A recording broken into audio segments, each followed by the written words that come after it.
The Conjuring tells the story of Ed and Lorraine Warren having to go out and investigate a haunting at a house owned by the Perrin family, played by Ron Livingston and Lily Taylor, with 5 daughters. I cannot imagine what it must have been like to be that poor dad in the midst of all that female energy. But this small family moves into a new house, hoping to what? Small family? That was sarcasm. Well, I meant monetarily, economically speaking. You know, they're kind of just struggling to get by. Poor people are people too, man. Just go. He's just being a dick. No, poor people don't count. That's right. I said it. Anyway, the parents move into this house. It's hopefully the start of a new life. Bad shit starts to happen pretty much right off the bat, and it doesn't get much better throughout the film. Guys, I wouldn't say that I have a personal history with the Warrens. I've never met them, but when I was a young lad, and who actually believed in an afterlife and those sorts of things, and have since put such notions back in the toy box where they belong. Sorry, Aaron. Back in the day, I was a real big reader on demonology, the occult, and those sorts of things. And Ed and Lorraine Warren were the subjects of some of the stuff that I had read. And if any of you have watched the Amityville movies, well, they also investigated the Amityville haunting. But this film concerns the parents.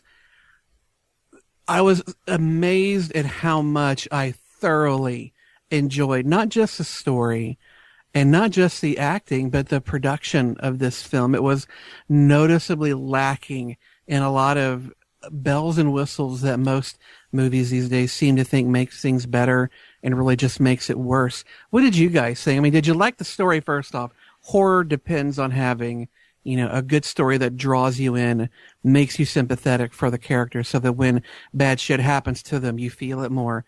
What did you guys think, Aaron?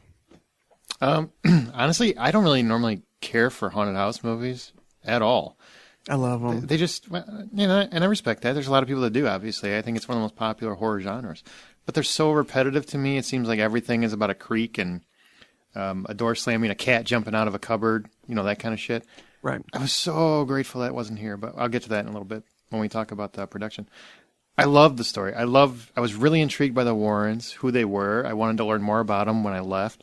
The family, the way that the movie starts, and you start seeing little by little these things happening, and it's really kind of a mystery. It almost has like a Scooby-Doo element, where, you don't know what the hell's going on or why it's going on, and you really want to know why. Normally when these happen, you just, I can't wait to see how it ends, This one, I really wanted to know the backstory as to why they were haunting the house. So I really loved how they played the story out.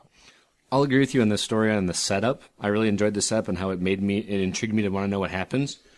I was really disappointed with how it ended up. And obviously we're not going to go into any kind of spoilers or anything like that. But I don't want to say that I was let down. I think that because it was tied to a based on a real story kind of thing, they couldn't go in a more interesting direction. And the way it went seems like it just wasn't super interesting for me. For me, the story was only so the way it ended up. But like I said, we'll get into the production stuff later. But the story itself, it didn't do it for me in the very end. Well, but what I really appreciate about a good horror movie is, can it build tension and can it create an atmosphere? Because really, if a horror movie is just nothing but blood and slashing and those sorts of things, you kind of get numb to it. But a good horror story, like what you get here, in my opinion, or in things like Silent Hill, you get a nice slow build of tension and horror. And as it starts off, there's just this minor little thing, and then every few minutes it kind of increases just a little and just a little. The spookiness kind of builds until you get to the point where, at least for me, grabbing my seat and actually shouting out loud when scary things happen. And Aaron mentioned that there's not a lot of boo scares. That's fantastic. I was so glad, because there were a lot of opportunities where I anticipated one and it didn't show. And what that really did is it created more tension for me, because I'm like, oh God, they didn't do it this time, so they're going to do it next time. And when they don't, it just keeps like a snowball building and building. So I thoroughly enjoyed it. thought they did a fantastic job with the story. But no matter how good a story is, if the performances aren't going to carry it off, then you're dead in the water. I thought the acting in this one all around was quite well done. Scotty, did the acting in this one do it for you? It really did. It is. I'll be honest with you. It's hard to see Ron Livingston without thinking of Office Space. Like I agree. It's forever burned Yeah, into I'm me gonna with need that you to guy. come in on Saturday. Yeah, but him and Lily Taylor specifically together really sold me on a pair of parents that just really cared about their family, and there was never a moment where I didn't feel like these are genuine parents that cared about their kids and wanted nothing but the best for them. Is it? I'm not sure how to pronounce her last name. Vera Farmiga.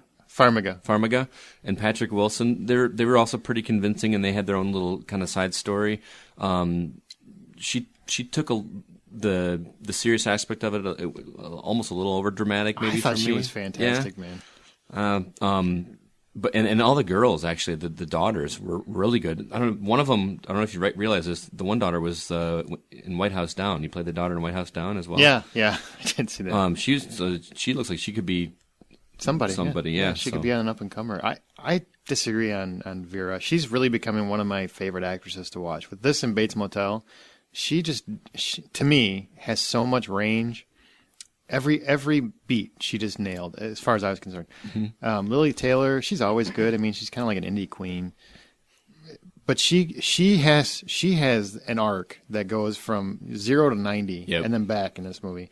And she just nails it. I mean, never at any point do I think, oh, God, she is going way over, which happens a lot in these kind of movies. You know, you get somebody who's like, really, stop, you're crying, you know, you're overreacting. Not so much. Patrick Wilson, he's that guy I think should get a bigger canvas. I really think he's a really good actor. Very, very strong. He's got great facial expressions. He's got great tics, like acting tics. Just love him. I mean, and he does so many different kinds of roles. I mean, if you saw A-Team, if you saw Insidious, if you've seen that, I mean, he's just a different guy in everything he does. Love him. I love the acting. Yeah, I like him quite a bit. I think Vera Farmiga, what she does for me is she has a really gentle touch. And in those scenes where a little bit is required, sometimes an actor will give you a little too much. She doesn't do that. She takes it right to the edge where it needs to be and then doesn't dip into overacting or chewing on scenery. And I think she has a softness and a gentleness to her in this particular role that the character needed, because she is a bit of a fragile creature, and I was glad to see she was able to carry that through on screen. But for a horror film, you know, you really need the production to work. The director needs to know exactly what he's doing. The special effects have to be just right, or it might lose you. What did you guys think of, you know, James Wan? He's done a couple of horror movies, so this isn't anything new to him. How did you think of his directing? What did you think of the special effects themselves and just the overall design of this movie? It does take place back in I think it's back in 71 or so. So it definitely has to have a period look to it. What did you guys think? I love the production design because it is in the 70s, but it never feels like it takes over the movie to where it becomes a detraction.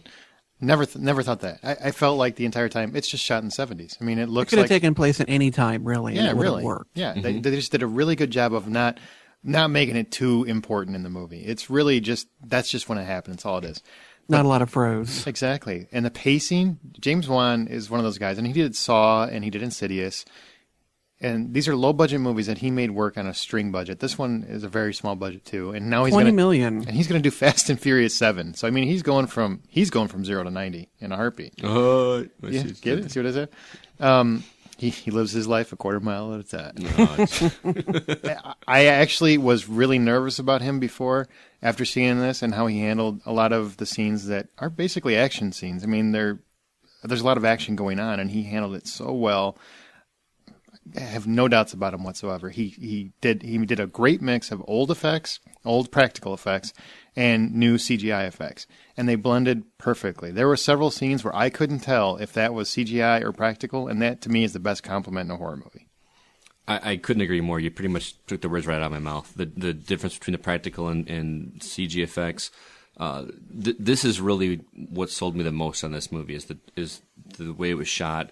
The way every moment felt very creepy. Like Justin said, it's not just a bunch of boo scares, and there's a lot of building of tension, and when it does get there, it does pay off. because you never really know which one it's gonna get you, and it is there. I was actually surprised, and I talked to you about with this before, that I didn't think it deserved an R rating. I thought it was for general horrific elements. There's a lot of demonology in it. There's a lot of demonic elements, and I agree with you. Not a lot of cursing, not a lot of blood. No, it's all just atmosphere. I really agree with you. It really shouldn't have been rated R personally, but hey, we've gone over that stupid system 1,000 times, and it's not hurting the box office, obviously, as we're going to see. Like most R yeah, it did ratings okay. I think it made it. It'll be all right. It'll be all right. I think. Yeah, I mean, I agree with you guys 100%. The only thing I would add is that the one piece of production that really fucking, even to this day, it still creeps me out. That goddamn doll.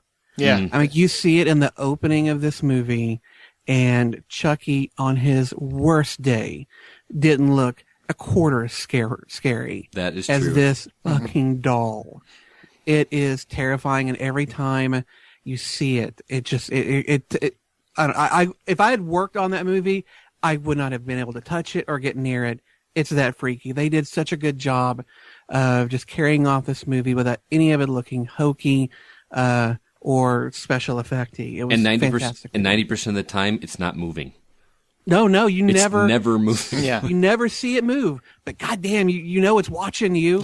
You know it. That demon eye is just looking into your soul. Oh, and real quick, the score and how it was implemented.